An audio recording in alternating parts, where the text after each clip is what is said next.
ہوں، آپ کی بیوی ساتھ موجود ہو، شوہر ساتھ موجود ہو، تو مسلسل 1 گھنٹہ بندہ اسکرین کو ہی دیکھتا رہے، 10 منٹ بعد خود ہی شرم آ جائے گی کہ میرے ساتھ میرا بندہ بیٹھا ہوا ہے، میرے ساتھ میری بیوی بیٹھی ہے، موبائل خود بخود چھوڑ جائے گا۔ درود پڑھے محمد و آل محمد کی ذات پر۔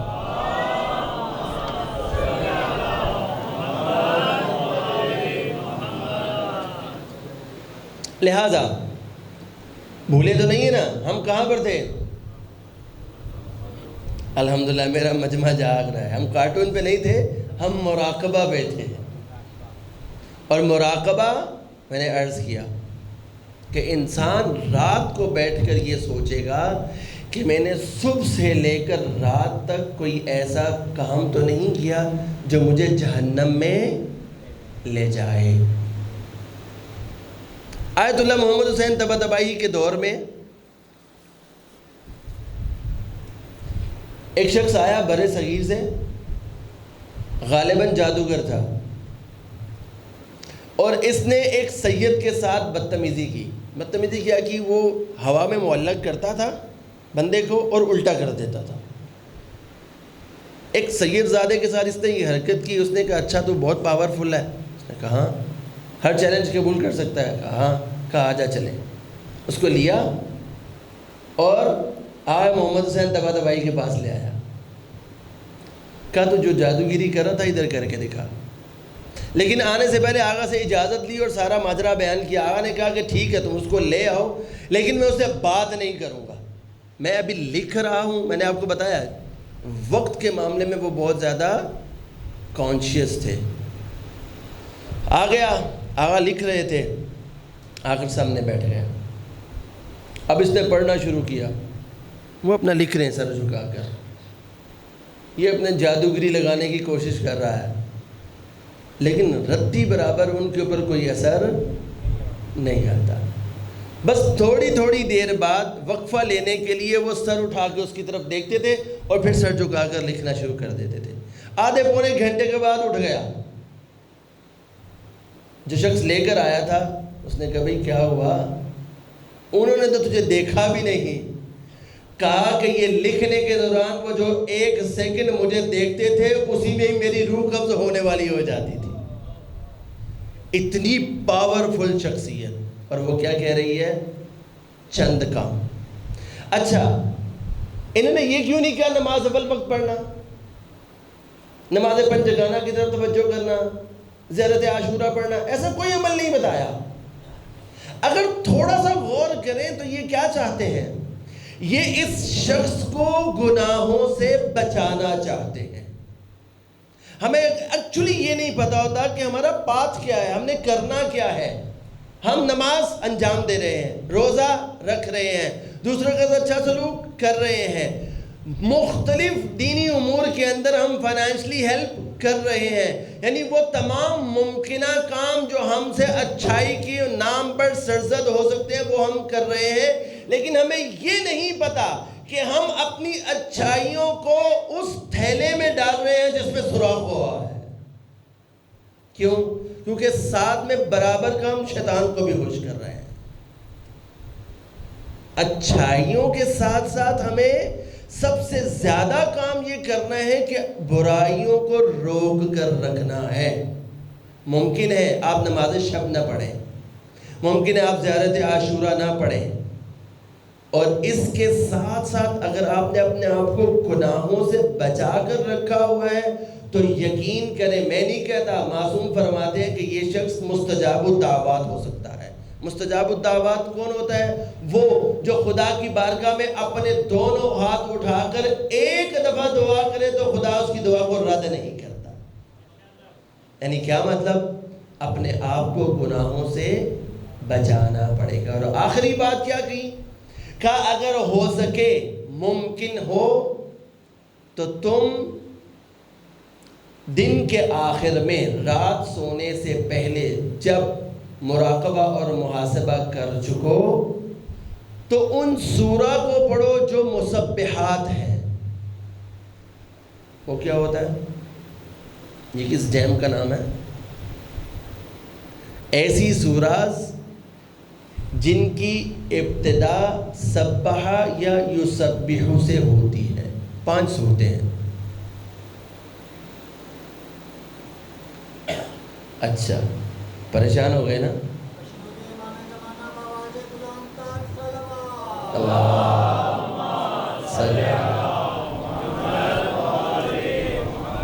کیا 5 سورے بھی پڑھنے پڑیں گے؟ علامہ کو پتہ تھا ہم 5 نہیں پڑھ سکتے، اس لیے تخفیف کر دی.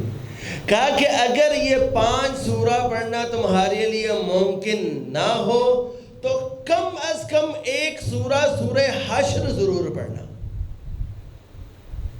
اتنی بڑی شخصیت اگر سورہ حشر پڑھنے کے لیے کہہ رہی ہے تو کچھ تو ہوگا اس میں. بس آپ اور میں بھی آپ کے ساتھ اور آپ بھی میرے ساتھ یہاں فرش عزا پر بیٹھ کر وعدہ کریں گے کہ انشاءاللہ آج رات ہم کم از کم سورہ حشر ضرور پڑھیں گے. زیادہ ٹائم نہیں لگے گا، لمبی وہ سورہ نہیں ہے. ہارڈلی آپ کو 8 منٹس لگیں گے آہستہ پڑھتے ہوئے. اور اگر آپ روز اس کو پڑھنے لگیں گے تو ٹائم ریڈیوس ہو کے 4 منٹس پہ 3 منٹس پہ آ جائے گا. اور پھر ایک دن آپ کا دل ضرور کرے گا کہ میں دیکھوں تو صحیح، اس کا ترجمہ تو پڑھوں، خدا اس میں کہنا کیا چاہتا ہے. میں روز پڑھ رہا ہوں، خدا اس میں کہنا کیا چاہتا ہے. اپنے اعمال کی قبولیت کے لیے بابا سے بلند درود پڑھیں.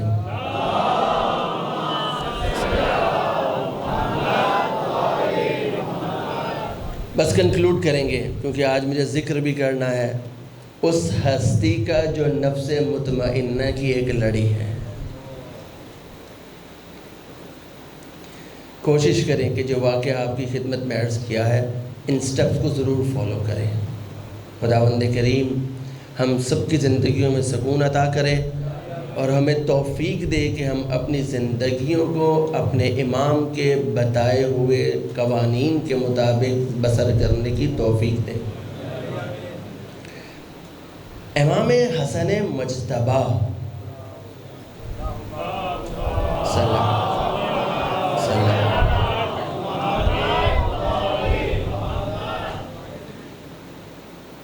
ایک عجیب تاثر لیا گیا ہمارے اس امام سے. پچھلے دنوں میں اس کو مولانا نہیں کہتا، ایک فیس بک کا مولوی ہے، مجھے نہیں لگتا کہ وہ مولوی ہے، مفتی ہے. آئے دن وہ فیس بک پہ مختلف کلپس کے ساتھ موجود ہوتا ہے. وہ حضرت فرماتے ہیں مفتی صاحب کہ شیعوں کو چاہیے کہ وہ اپنے اندر جارحانہ جو ان کا انداز ہے اس کو ختم کریں. اور یہ جارحانہ انداز انہوں نے امام حسین سے لیا ہے، نعوذ باللہ من ذالک. انہیں چاہیے کہ وہ امام حسن کی سیرت پر عمل کریں. کیا مطلب؟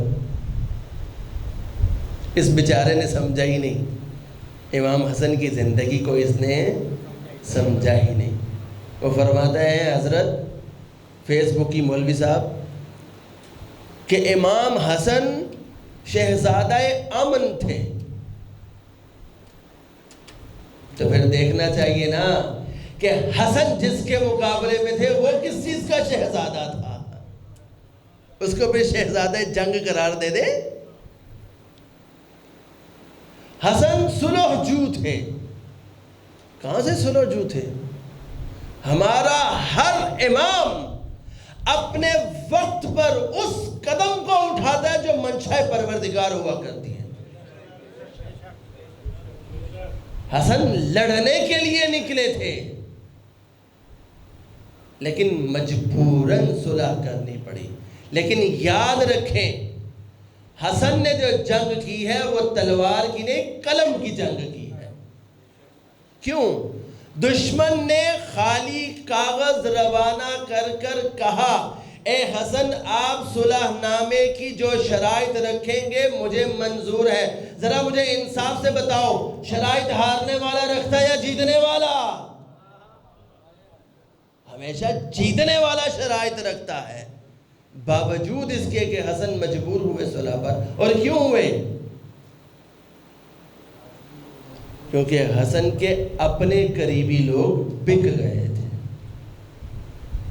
وہ جس کو سپہ سالار بنایا تھا وہی بک گیا، تو پھر حسن کیوں جنگ کرتے؟ ایک دفعہ جب صلح نامہ پہ دستخط ہو گئے، تحریر بھیج دی، تو یہ امیر شام مدینہ آیا۔ مدینہ تو سلطنت ہے حسن کی۔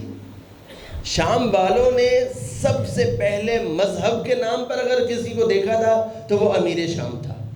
اس سے پہلے کسی مذہبی شخصیت کو شام والے جانتے نہیں تھے۔ کیوں؟ آپ کوفہ کے خطبات اٹھا کے دیکھیں مولا کے، کوفہ کے خطبات میں مولا نے اپنا تعارف نہیں کروایا۔ کیوں؟ کوفہ والے جانتے تھے۔ لیکن شام کے خطبات اٹھا کر دیکھیں تو شام کے خطبات میں جگہ جگہ پر امام اپنا تعارف کرواتے ہوئے نظر آتے ہیں۔ یہ اس چیز کی انڈیکیشن ہے کہ شام والے امام کو جانتے نہیں تھے، اور وہ خطبات تھے کہ جس کے بعد یزید مجبور ہوا خاندان عصمت و نبوت کو چھوڑنے پر، کہ جب لوگوں کے اندر اویئرنس آئی اور چند نوجوانوں نے مل کر یزید کے قصر کا حصار کیا کہ یہ خاندان عصمت و نبوت کے لوگ ہیں، ان کو چھوڑ دیں۔ یہ اویئرنس خطبوں سے آئی، لیکن شام والوں کو پتہ نہیں تھا۔ یہ امیر شام سے مدینہ آیا، آ کے مسجد نبوی میں بیٹھا اور اعلان کیا کہ آج میں لوگوں کو تحفے تحائف دوں گا۔ مقصد کیا تھا؟ مقصد لوگوں کو خریدنا تھا۔ جیسے ہمارے یہاں ووٹ خریدے جاتے ہیں، کبھی بریانی پر، کبھی 1000 روپے پر، کبھی 2000 روپے پر۔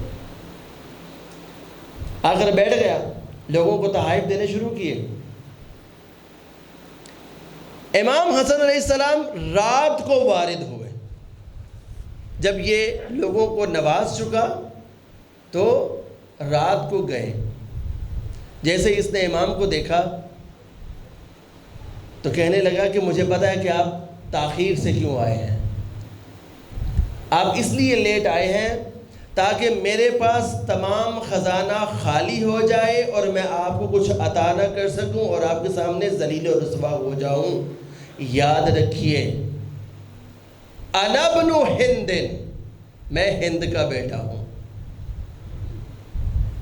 میں ہند کا بیٹا ہوں۔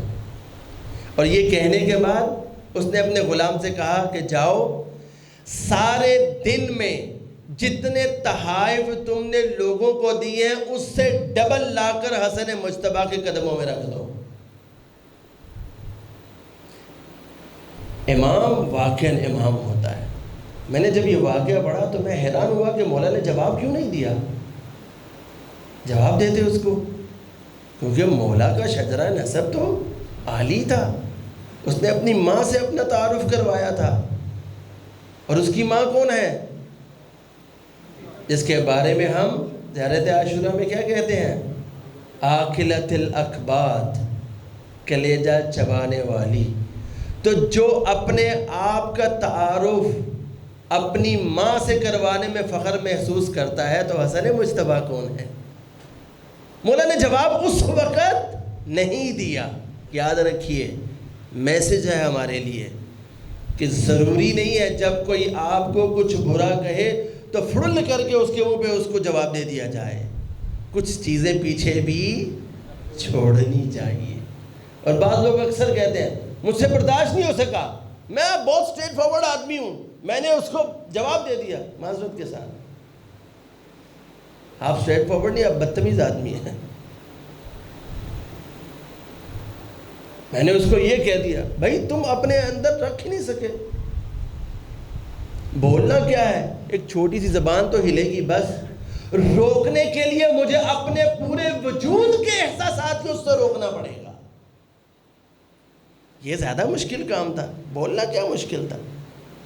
مولا نے اس کا جواب نہیں دیا۔ جب یہ سارا خزانہ رکھ چکا اور خادم پیچھے ہٹا، وہ خادم جب مولا کے قریب آیا تو مولا کی شخصیت سے مرعوب ہوا۔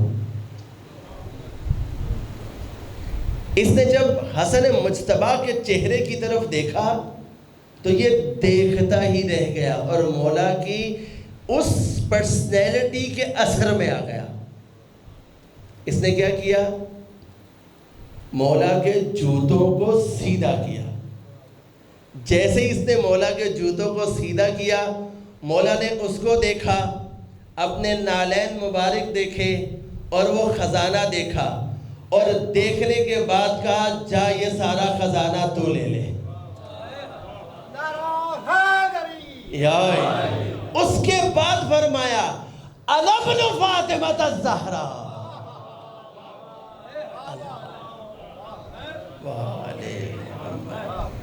یاد رکھ میں فاطمہ زہرا کا بیٹا ہوں، اور یہ جو خزانے جسے تو بہت کچھ سمجھتا ہے یہ تو ہم جوتی سیدھیاں کرنے والے کو دے دیتے ہیں.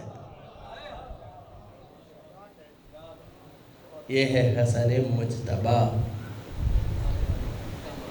اس کے بعد اس نے کہا کہ اب برداشت نہیں ہو سکا نا، کہنے لگا انا خیر منک، اے حسن میں آپ سے بہتر ہوں.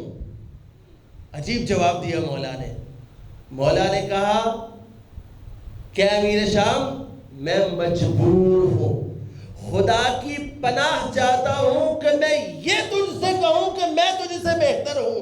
کیوں؟ اس لیے کہ تقابل وہاں ہوتا ہے، کمپیریزن وہاں پر ہوتا ہے جہاں دونوں طرف اچھائی ہو. میں تو مجسم خیر ہوں، تو مجسم شر ہے.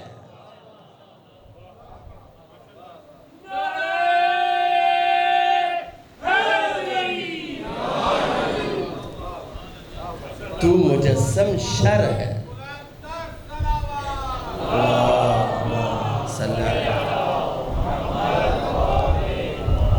خوبصورت سماعت ہے. میرا وقت ختم ہو چکا ہے.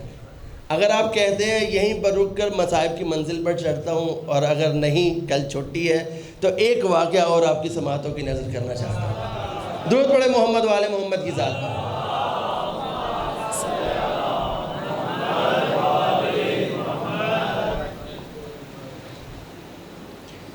حسن مجتبی نے اسے یہ نہیں کہا کہ انا خیر منک، ایسا جواب دیا کہ یہ برداشت نہیں کر سکا. یہ جو حسن مجتبی نے جواب دیے یہ مدینہ کی مسجد ہے. مدینے میں کھڑے ہو کے حسن مجتبی کو ایسے جواب دینا سوٹ کرتے تھے.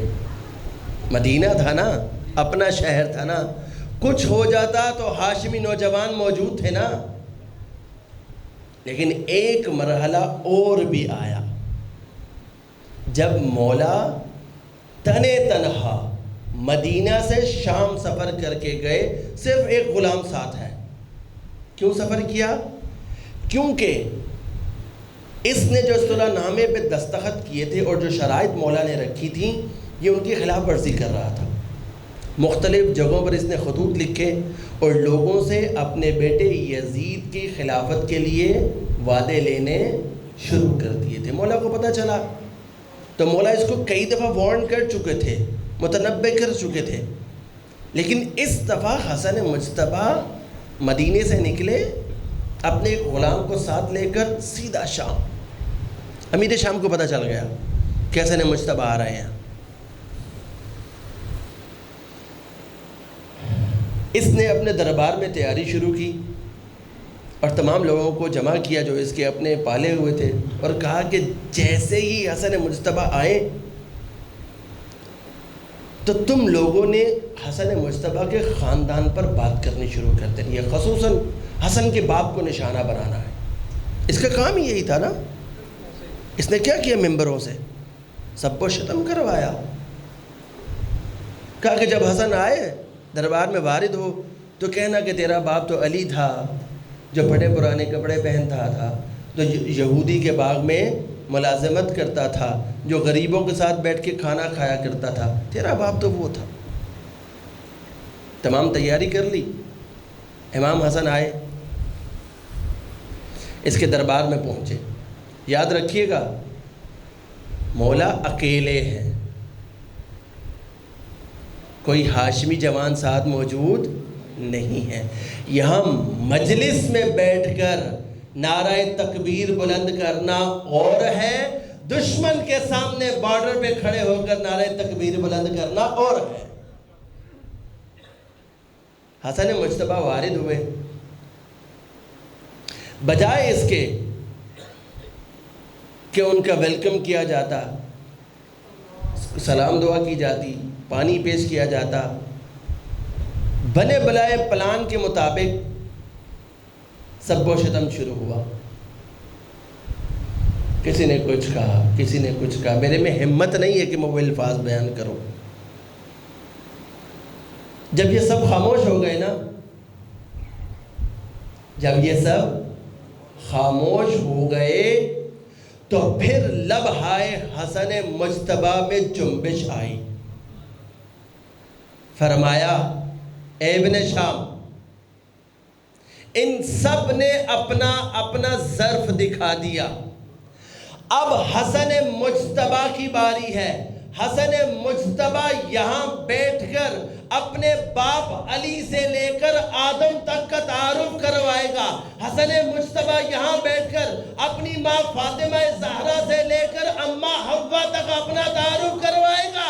تو ان سب سے کہ اپنی ماں کا کردار آ کے حسن مجتبیٰ کے کان میں سنا۔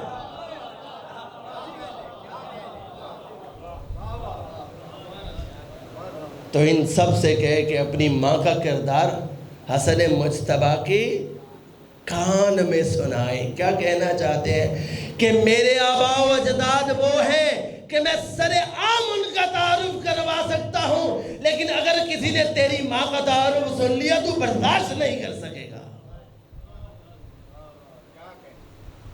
اب جب ایسا ہوا تو ایک دفعہ دربار میں سناٹا چھا گیا۔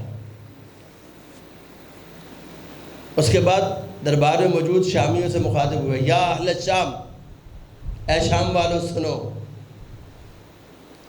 اگر حسن مجتبیٰ یہاں پر کھڑا ہو کر کئی سال تک وہ تمام چیزیں گنوانا شروع کرے کہ جو خداوند کریم نے انعامات ہم پر نازل کیے ہیں، سال گزر جائیں گے لیکن میں ان کو گن نہیں سکوں گا۔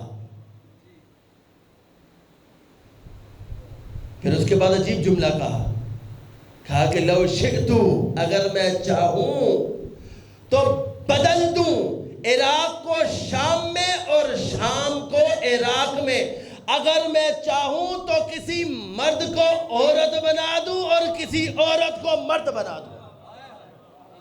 ابھی یہ جملہ کہا تھا تو ایک شامی کھڑا ہو گیا، کہا حسن مجتبیٰ بہت بڑا دعویٰ ہے، توجہ ہے، کہنے لگا یہ بہت بڑا دعویٰ ہے جو آپ نے کیا ہے، یہ کیسے ممکن ہے کہ آپ سرحدوں کو ہی بدل دیں، عراق کو شام کر دے اور شام کو عراق کر دے۔ حسن مجتبیٰ اس کی طرف دیکھے اور خیرہ ہو کے اس کو دیکھنے کے بعد کہا، تم مردوں میں بیٹھی ہوئی کیا کر رہی ہے؟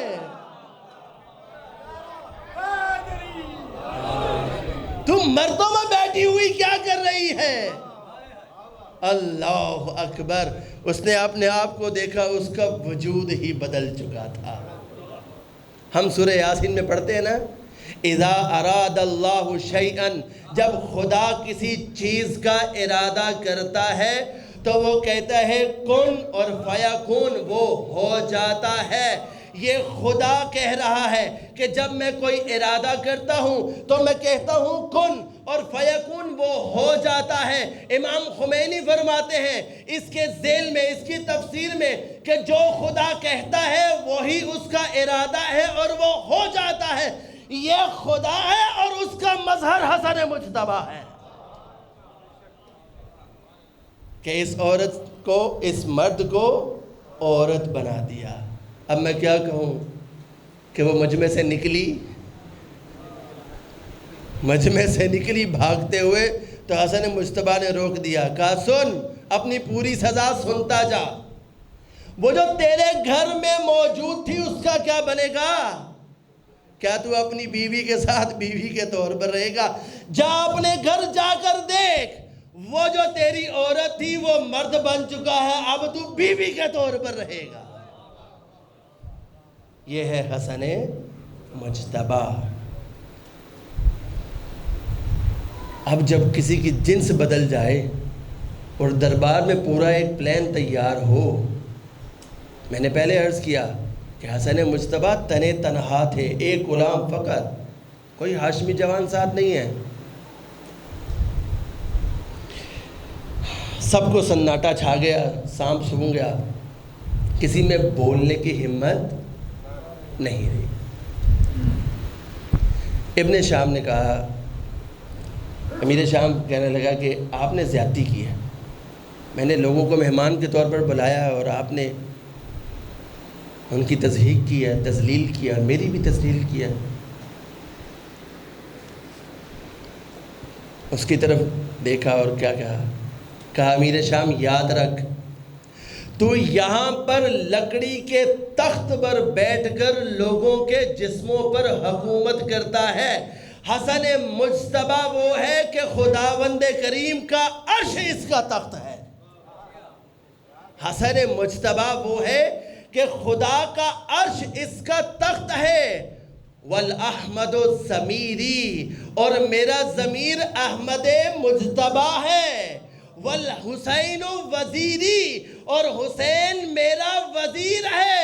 وجبرائیل فقیری، اور وہ جبرائیل جو نبیوں کے پاس خدا کا پیغام لے کر آتا ہے وہ میرے در کا فقیر ہے۔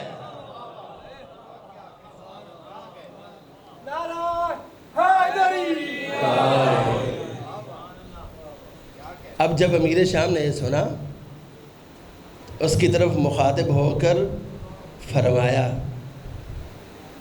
ان شئت قلت لک سیری۔ کاش کہ آپ لوگ عربی ادب سے آگاہ ہوتے۔ سر بولا جاتا ہے مرد کے لیے، سیری بولا جاتا ہے عورت کے لیے۔ مولا نے فرمایا کہ اگر تو انسان نہیں بنتا، اگر تو چپ نہیں کرتا، تو تو چاہتا ہے کہ تجھے بھی یہی بنا دوں۔ اب تو پورا پکا سانپ سو گیا، اب کسی میں ہمت نہیں رہی بولنے کی۔ لیکن کبھی کبھی ایسا ہوتا ہے نا کہ سالن سے زیادہ دیگچی گرم ہو جاتی ہے، سالن سے زیادہ دیگچی گرم ہو جاتی ہے۔ پاس مروان موجود تھا، کہنے لگا، اے امیر، یہ جو حسن مجتبی نے آپ کی شان میں گستاخی کی ہے، آپ کا حوصلہ ہے کہ آپ برداشت کر گئے، اگر یہی باتیں حسن مجتبی نے مجھے کہی ہوتی تو میں حسن کا سر تن سے جدا کر دیتا۔ اب حسن کو جلال آ گیا، رخ موڑا مروان کی طرف اور گویا ہوئے، کاش تو نے کل رات کو اس شخص کی گردن کو تن سے جدا کر دیا ہوتا جو تیری بیوی کے حجرے میں موجود تھا۔ اللہ اکبر، اللہ اکبر، یہ ہے حسن مجتبی۔ معمولی نہ سمجھے امام کو۔ اب جب دشمن نے دیکھا کہ کوئی بھی کسی طرح سے حسن مجتبی کو زیر نہیں کر سکتا، تو دشمن نے اپنی چال کو چلنا شروع کیا۔ آج انشاءاللہ تابوت نکلے گا، کوشش کریں کہ زیادہ تر لائٹوں کو بند کر دیں تاکہ مصائب شہادت امام حسن علیہ السلام کھل کر ہم سیدہ زہرا کو پرسہ دے سکیں۔ عزیزو، دو شہادتیں ہیں، حسن مجتبی کی اور نانا رسول خدا کی۔ آج انشاءاللہ ہم بی بی کو پرسہ دیں گے حسن مجتبی کا، اور کل رسول خدا کی شہادت کا پرسہ بھی ان کی بیٹی فاطمہ زہرا کو دیں گے۔ کیا حسن کو پہلی دفعہ زہر دیا گیا تھا؟ 7 دفعہ میرے مولا کو زہر دینے کی کوشش کی گئی ہے، لیکن دشمن کامیاب نہیں ہو سکا۔ زہر ملتا تھا، لیکن حسن مجتبیٰ نانا کے مزار پر جاتے تھے، دعا کرتے تھے اور صحت مند ہو جاتے تھے۔ عزیزو، لیکن اس دفعہ امیر شام نے جو زہر منگوایا تھا وہ بادشاہ روم سے منگوایا تھا، اور اس زہر کے بارے میں ملتا ہے کہ اگر اس زہر کا ایک قطرہ بہتے ہوئے دریا میں پھینک دیا جائے تو مچھلیاں تڑپ کے مر جائیں، ایسا زہر ہلال۔ جب اتنی دفعہ مولا کو زہر دینے کی کوشش کی گئی نا، تو عباس آئے اور آ کے کہا، مولا آقا، اب آپ مجھے اجازت دیں کہ ہر کوئی آپ سے نہیں مل سکے گا، جس کو آپ سے ملنا ہے وہ پہلے عباس سے آ کے پھر آپ کے ملے گا، یعنی اب آپ کا خادم عباس ہے۔ اب پہرہ داری کا کام کون کرے گا؟ عباس کرے گا۔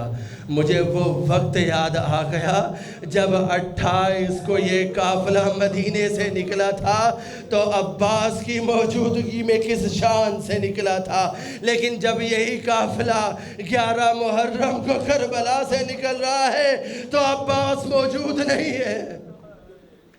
نہیں معلوم کہ اب عباس کون بن گیا ہے۔ ہاں زادارو، اس وقت عباس کا کام ثانی زہرا نے کیا ہے۔ عباس نے اپنے ذمہ لیا۔ اب روٹین یہ بنی، بعض روایات میں ملتا ہے کہ حسن مجتبیٰ اب اکیلے نہیں سوتے تھے، ایک طرف زینب ہیں اور ایک طرف حسین ہے۔ ایک روایت میں ایسا ملتا ہے کہ ایک طرف زینب ہے اور ایک طرف عباس ہے۔ جودہ کو یہ ڈیوٹی دے دی گئی کہ تو نے امام کے پانی میں زہر کو ملانا ہے۔ یہ ملعونہ رات کے وقت میں آئی اور وہ سراہی جو حسن مجتبیٰ کے سرہانے پڑی تھی اس میں زہر کو انڈیل دیا۔ رات کے کسی پہر میں حسن مجتبیٰ کی آنکھ کھلی۔ میرا امام بار بار زہر ملنے کی وجہ سے نحیف ہو چکا ہے، کمزور ہو چکا ہے۔ امام اٹھے، پانی پینا چاہتے ہیں کہ یہاں سے بہن زینب کی آنکھ کھل گئی ہے۔ آپ سنتے ہیں نا کہ زینب کو بھیا حسین سے کتنا پیار تھا، لیکن اتنا ہی پیار وہ اپنے بھائی حسن سے کیا کرتی تھی۔ بھیا سے کہا، بھیا تو رک جاؤ، میں تجھے پانی پلاتی ہوں، لیکن حسن نے اپنی بہن کو روک کر کہا کہ بہنا نا، میں تجھے امام ہو کر حکم دیتا ہوں کہ مجھے پانی نہ پلانا۔ میں کہوں گا کہ آپ نے یہ لفظ کیوں استعمال کیے کہ میں امام ہو کر حکم دیتا ہوں کہ مجھے پانی نہ پلانا؟ میرے مولا جانتے تھے کہ رہتی دنیا تک میری بہن زینب اپنے آپ کو کوستی رہے گی کہ بھیا کی شہادت کا سبب میں بن گئی، وہ پانی بھیا کو میں نے پلایا تھا۔ روک دیا، خود اٹھے، کوزے میں پانی کو لیا، صرف ایک گھونٹ پیا اور پینے کے بعد عجیب جملہ بولا، انا للہ و انا الیہ راجعون۔ یہ جملہ کربلا میں حسین ابن علی نے اصغر کو ہاتھ میں لے کر بولا تھا، انا للہ و انا الیہ راجعون، رضا بقضائک و تسلیما لامرک۔ ہاں زادارو، بس آپ کی زحمتوں کو تمام۔ حسن مجتبیٰ نے پانی پی لیا ہے۔ اچانک کیا ہوا؟ بہن نے دیکھا کہ بھیا الٹی کرنا چاہتے ہیں۔ کہا، بہن ایک تشت لے آؤ، زینب جا کر ایک تشت لے آئی. اتنے میں کیا ہوا؟ حسن مجتبیٰ نے الٹی کرنا شروع کی. جگر کے ٹکڑے کٹ کٹ کر تشت میں آنے شروع ہوئے. زینب نے دیکھنا شروع کیا. میں کہوں گا جناب زینب آپ کی کیا قسمت ہے، یہاں پر بھیا حسن کے ٹکڑے دیکھ رہی ہے.